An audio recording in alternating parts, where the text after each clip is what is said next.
Welcome in, everyone, to another edition of the GSMC College Football Podcast, brought to you by the GSMC Sports Network. We have a great show for you today. I'm your host, as always, Tommy Brzee. It is Wednesday, June 12th, and we're going to start talking a little bit about Charlie Baker. He had some comments about the new House settlement that just dropped that I want to get into with you guys. Definitely some interesting things from the NCAA President there.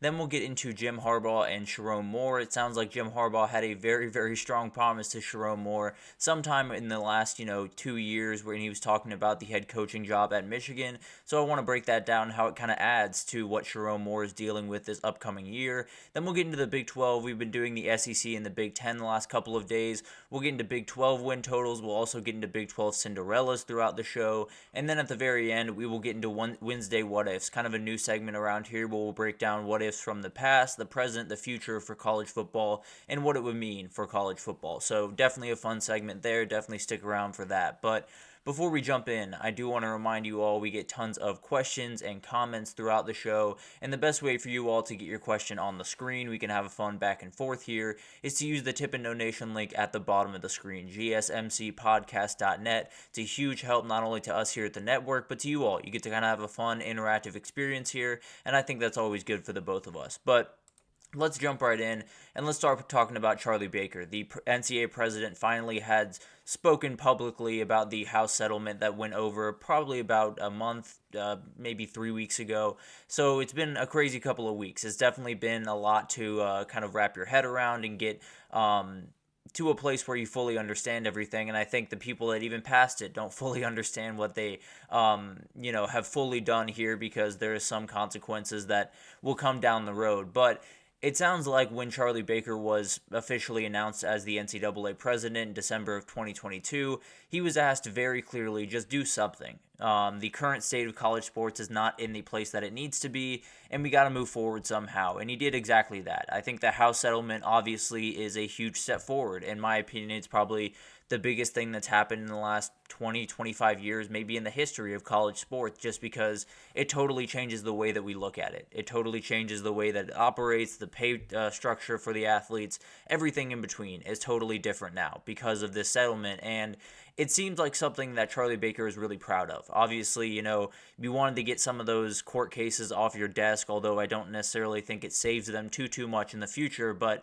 it does, get a ton of stuff off their plate and move them forward at least a little bit into solving these problems and getting to a place where everyone knows the rules, we have common sense rules, and everything kind of works the way that a lot of us have been waiting for quite some time for it to work. But I think there's a ton of questions around this new House settlement, and he really thinks the same.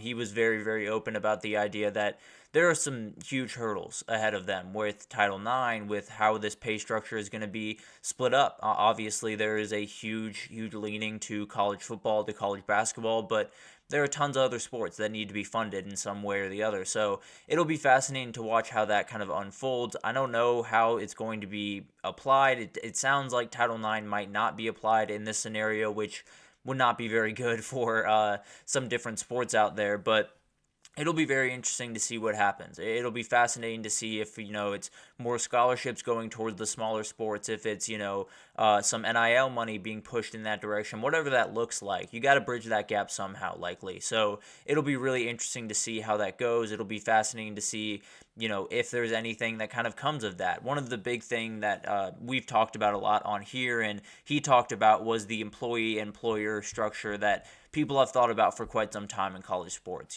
making this a fully above board system. They're employees of the school or the conference, and that's just kind of it.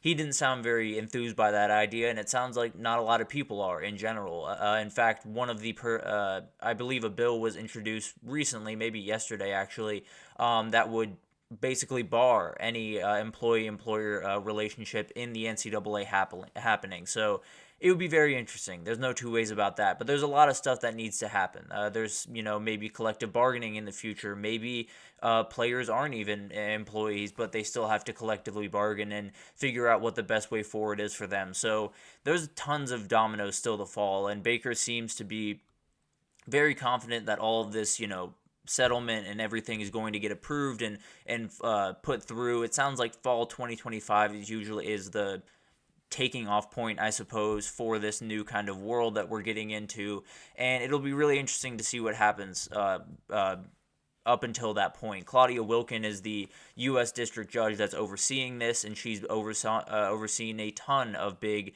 antitrust cases in the NCAA. So she's definitely well-versed in this issue, definitely knows what needs to be in the law, what doesn't need to be. So it'll be very interesting to see kind of how that unfolds. But Baker really hadn't spoken too much about this settlement since it's happened, really. So it was definitely really interesting to see what he thought about kind of what was coming down the road, how they were going to kind of deal with some of the different problems that were going to come up from this. And one of the things that seemed very interesting to me, that I don't know if it came across the same way to everyone, but to me it seemed very confident that he was not going to have to deal with a lot of these going forward. Now, I don't think he's necessarily naive enough to think that people aren't thinking about it or players aren't talking about it, because this settlement really only goes through 2016, excuse me. So anyone before that, I would be very surprised if there were not a couple athletes that were calling their lawyers, seeing what a attack on the NCAA would look like, seeing if they could get a little bit of money in this process. So it'll be fascinating to watch if more of these pop up, because the reality is the NCAA is currently fighting an uphill battle. They don't have a ton of enforceable rules. They don't have a ton of power over a lot of the big-time universities out there, whether you're the Group of Five, Power Five. It honestly doesn't all that matter. The NCAA is relatively ineffectual right this second, and the best way for them to move forward, really the only way for them to move forward, is without a bunch of court cases on their desks. If they have to deal with this going forward, then we're likely going to see college football, college basketball, some of the different entities in this, in college sports start to break off and be their own thing. And it'd be really hard to blame them, if we're being totally honest, just because the way things are working right now is not necessarily the way they're supposed to. And especially if, more court cases come on the table and they have even less time to try to figure out what the future looks like and have more time to focus on what the past was and how to kind of right the wrongs of the past, you're going to get impatient. If you're the SEC, if you're the Big Ten, if you're college football in general, you're going to get relatively impatient. There's almost no two ways about that. It's going to be fascinating to watch, how quickly that happens and, how many court cases come on the table before all of this kind of goes crazy. But the reality is there's so many things that need to happen. And Charlie Baker, Greg Sankey, Tony Petitti, whoever it is, the powers that be in this sport have to get their ducks in a row, and they have to be relatively proactive in doing so. This doesn't kick in until fall of 2025. There's tons of things that can happen before that to make this a smoother landing. It's going to be weird, it's going to be different, and it's going to be a lot of things that we're just going to have to, turn over that rock to figure out what's on the other side. But the reality is this sport is going to be different. Fundamentally, all of college sports are going to be different fundamentally, and Charlie Baker has a lot to do with that. And frankly, I've said this a number of times before on here. I've said this essentially any time that I've talked about this. This was probably a necessary step. It's obviously, not the way that we wanted to go about this, with it being a huge court case and being kind of messy and a little bit rushed, in my opinion. But the reality is this was something that probably had to happen.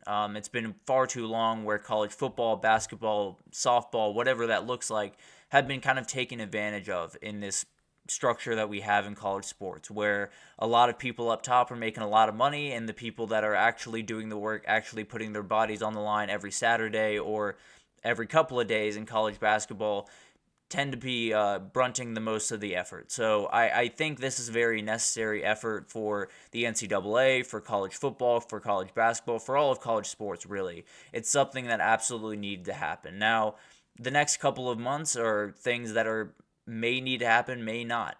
There are a lot of decisions that could happen that could affect this sport greatly. There are a couple of decisions that likely don't need to be made, but might be made anyway. So it'll be fascinating to watch, is that private equity coming into the party, which I've said time and again is not my favorite thing in the world? Is it a couple of different, loans given out to some of these different schools to keep them afloat? Is it, these schools kind of folding in some different aspects of their athletic department? So there's a lot of things that are going to happen over the next year. But this was something that probably had to happen. Charlie Baker and his group had to get together and figure out what was the payment structure going to be going forward, because I think we can probably all agree that this is not the way that it's supposed to be. The NIL game, where it's, who can write the biggest number, who can give you the fanciest car, whatever it is, it's not the way that college football, college sports are supposed to work. And the next couple of months are going to be just huge to figure out what is that structure, how should it work in this new future, because it's going to be different. And we don't really know what that is going to look like until we get down that road. But the reality is, we've taken that first big step, right? We've crossed the road of getting a settlement in place, knowing what that number is for them to split up, knowing that this is going to be the new future. Now it's about ironing out all the details, making sure that we get into this new thing and aren't shocked by what happens, because we're prepared for a lot of the different things that can happen. So I think it's going to be fascinating to watch. It's one of those things where you get into this conversation and you start talking about NIL and all the different things going on in college football, and anything to put a cap on that, I think, is probably a good thing. Now, this is obviously a ton of things need to happen for all of this to go over smoothly and all of this to work the way that we want to, but the reality is this is a first big leap, and we probably needed to take that leap. Now, the next couple of steps are going to be absolutely huge for the NCAA, and if they stay a part of the party over here, but the reality is it's going to be really interesting to see what happens in the next year. And I think college football, college basketball could be on their way out if it's not handled the way that they want it. So it'll be really interesting to see how that unfolds. I think one of the biggest things for the future is, who is the leader in all of this? Is it Charlie Baker that's kind of leading the way? Is it Greg Sankey or Tony Petitti kind of leading the way? Is it someone totally different? But we'll all figure that out in the next, month to a year, where there's going to be tons of stuff happening. There's going to be tons of, stones overturned, and there will be some worms under there, but sometimes it'll be the way that we need it to be, and it'll be very few consequences, and maybe it'll work perfectly. But this next year is going to be absolutely huge for the sport and for college sports in general. So we'll definitely break it down as it starts to happen. Obviously, a ton still to overturn there and to figure out what's the best way to go forward. But we'll keep you updated always.